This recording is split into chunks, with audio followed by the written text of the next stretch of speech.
আমি ইলিয়াস মিয়া, নির্বাহী প্রধান সিডিএইচআরডি।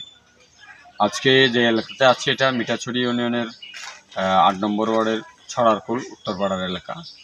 আপনারা এই যে ছড়াটা দেখছেন, যেটা মিঠাছড়ির আপার এলাকা থেকে যে পানিগুলো আসে, সেই পানিগুলোর নিষ্কাশনের নালা, এটা এই ইউনিয়নের প্রধান নালা বলা যায়। তো এটা বাঁকখালী নদীতে পড়েছে। আমার পিছনেও আমরা এটা খেয়াল করতে পারছেন যে এই সমগ্র নদীটাই আপনার এই বর্ষার সিজনে টোটালি ভেঙে গিয়েছে এবং এই এলাকার মানুষ অনেক কষ্ট করে সাঁকো পার হয়ে পারাপার করছে। অনেকগুলো মানুষ এই সাঁকোকে পারাপার করতে হচ্ছে, বৃদ্ধ, নারী, শিশু, এদের এটা পার করতে খুবই কঠিন হচ্ছে। ইতিমধ্যে আমরা খবর নিয়েছি, চেয়ারম্যানরা এটা দেখেছেন। আমরা মনে করি যে এখানে একটা স্থায়ী টেকসই বেড়িবাঁধের মতো গাইড ওয়াল দেওয়া উচিত এবং এই গাইড ওয়ালটা যদি দিয়ে দেওয়া হয় তাহলে এই এলাকার মানুষগুলোর একটা টেকসই সংকটের সমাধান হবে। এবং একই সাথে এই খালের মধ্যে পাড়ের মধ্যে ব্যাপক হারে যে বাঁশ আছে এবং যে খনন কার্য করা দরকার, এটা খুবই জরুরি হয়ে পড়েছে।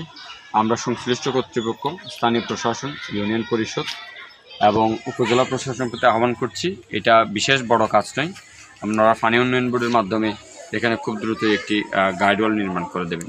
ধন্যবাদ।